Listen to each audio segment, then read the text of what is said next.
What is up, y'all? It's Fernando back with another video. Today we'll be doing the Smackdown recap and review for the April 10th episode. And just as I thought, this show just couldn't get any worse.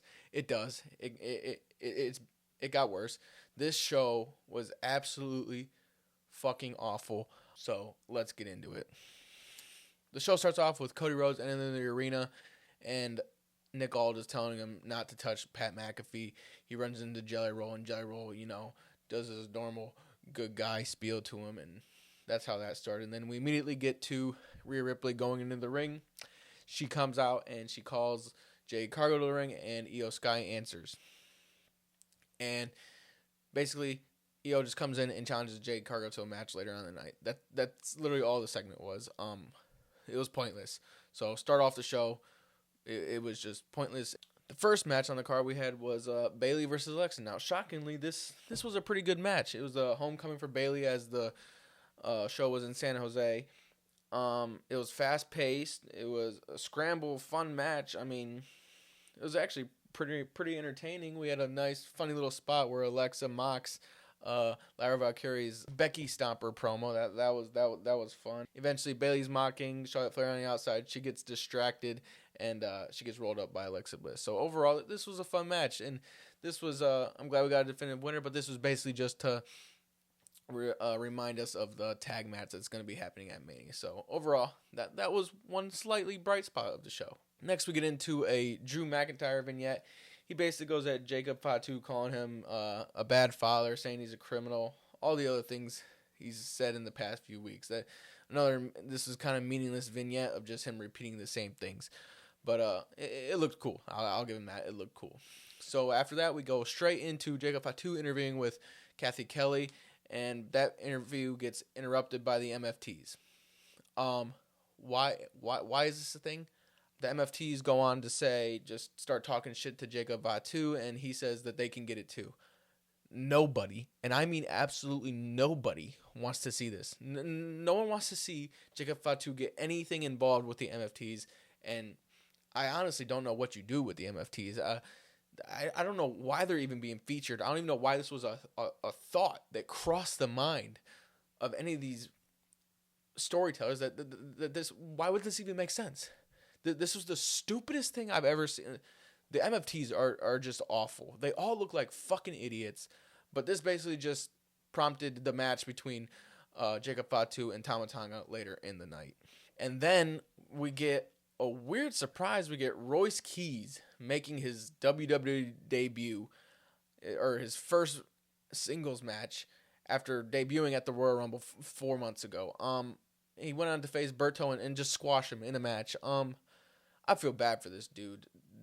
They made him put him on a big spotlight at the Royal Rumble, and then they just let him leave, or they don't do anything with him for 4 months, and then they just bring him onto a random episode of SmackDown and have him squash Berto in absolutely meaningless. This did absolutely nothing, and after the match, Solo Sikoa comes up and says the door is wide open if Royce Keys needs anything. What is the point? What is the fucking point? They just shipped this poor dude off for 4 months and he does nothing, and then they just put him on a random episode. This is just bad. So, for the first few segments, the show's bad. But it gets worse. It gets a whole lot worse.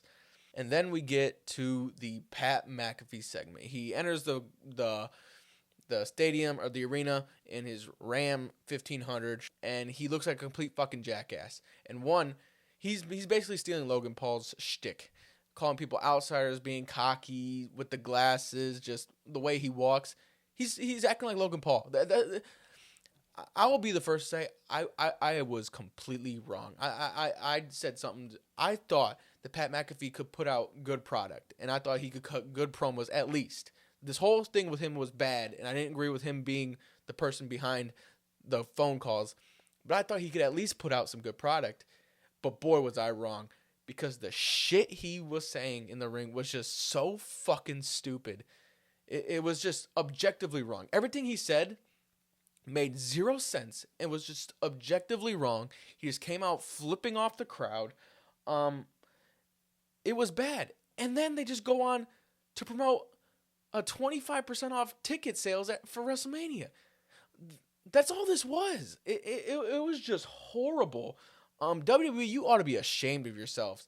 This was just fucking horrible.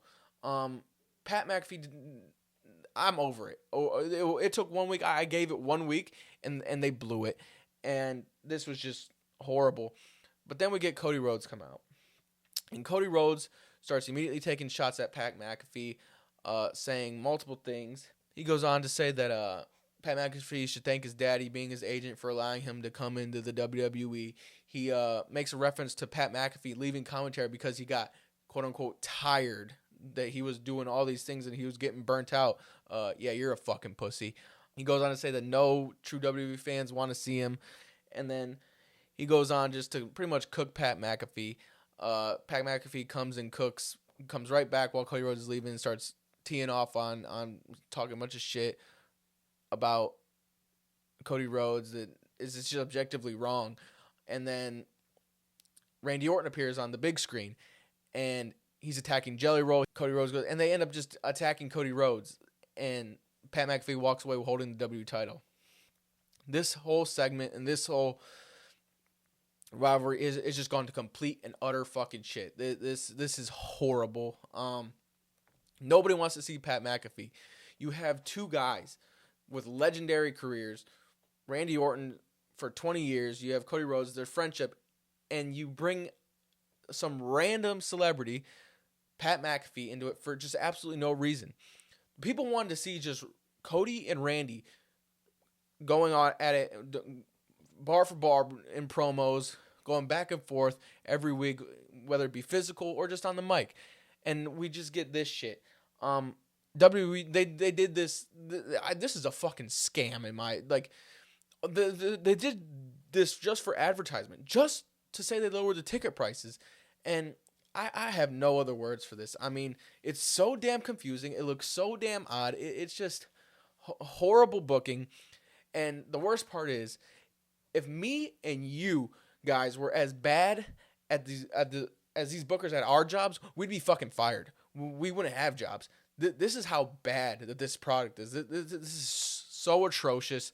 I'm ashamed that I'm watching it. I'm like, I want to turn off the TV. I am mad at myself that I am helping these guys by giving them my views, but I just can't take it anymore. There's no way they can save this. There's no way for the company WWE to come back from this. They're gonna have to go through with it through Mania, and then I don't know what they do after that.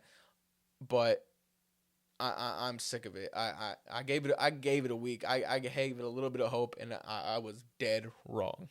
And then we get Jacob Fatu versus Tama Tonga. He beats Tama Tonga. No one gives a shit. We get to the post-match. Drew attacks Jacob Fatu, and boy, is he violent. He takes him out, claymores him, throws him into the steel steps, hits him really hard with a chair, and then proceeds to get handcuffs.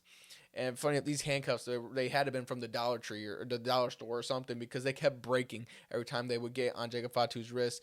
Anyways, he kept beating him up. And what I liked about this was we actually got a little bit of color. We had Jacob Fatu bleeding a little bit, so he continuously just beats him up. This rivalry has just been based on just violence, of them just fighting back and forth. And I liked this segment here. It made Drew obviously look like the bad guy he is. It was a vicious attack, and he ended up whipping him with a belt, which looked real. It looked good. So again, this is just a progressive feud of how violent these two are going to be, and hopefully all this leads up to a very, very violent match at Mania. So overall, great segment and great way to promote their match at Mania. Next, we get a Sami Zayn promo. He comes out, he gets booed heavily, thankfully. And he comes out and he basically says that he loves his Ride or Die fans and that he doesn't care about the people booing him. And then Trick Williams' music hits. He comes out with Lil Yachty, might I add.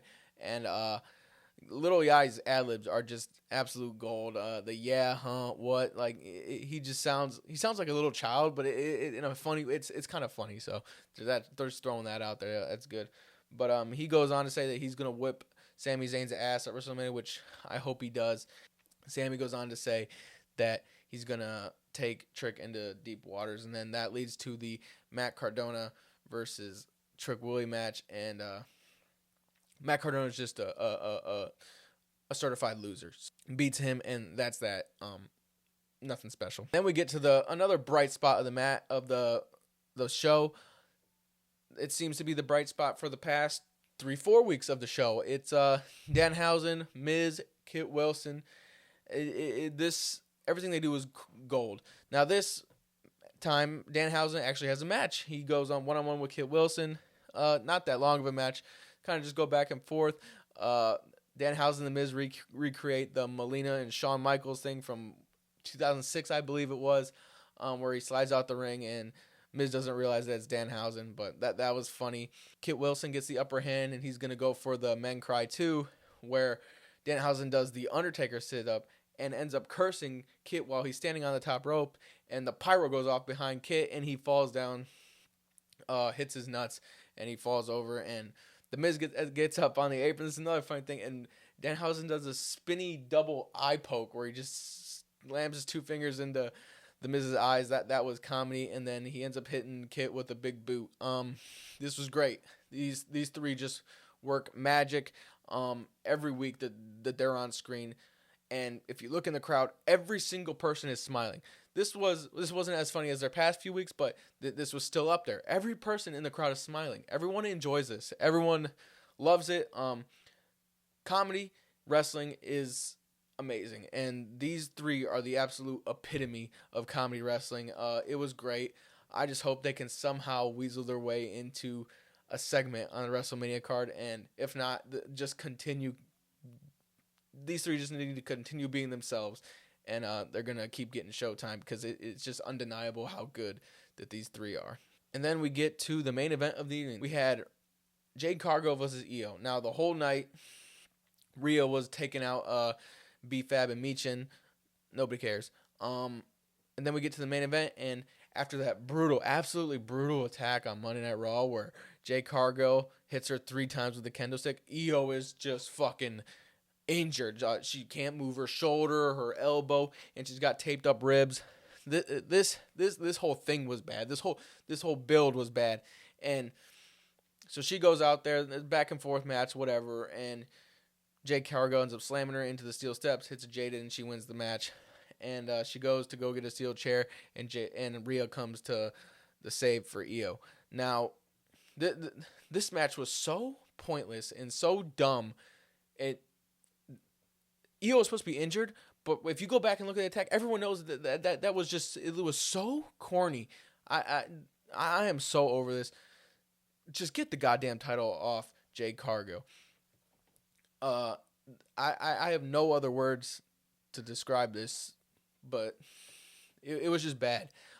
You're making Io take a pin for literally no reason, and you can't say, "Oh, she was injured," because everyone knows, motherfucker, you could hit me with 3 kendo stick shots right now, and I'll be fine. I'll be chilling. I guarantee it. But Io is like, the commentators kept saying she was at 50%. Yeah, right. My ass. This whole match was pointless. Shouldn't have happened.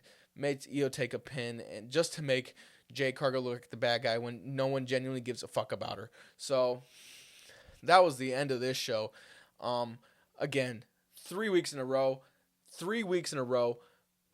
3 weeks right before Mania that this show has been absolutely atrocious. It's borderline unwatchable now, but I gotta watch it because I gotta do what I gotta do. But anyways, I have no faith for this show next week, so we'll see what the send-off episode has to offer. Probably absolutely nothing, but thanks for watching. I'll be coming out with a WrestleMania full predictions video here probably tomorrow or the next day. So I'll see you then, and have a good one. Peace.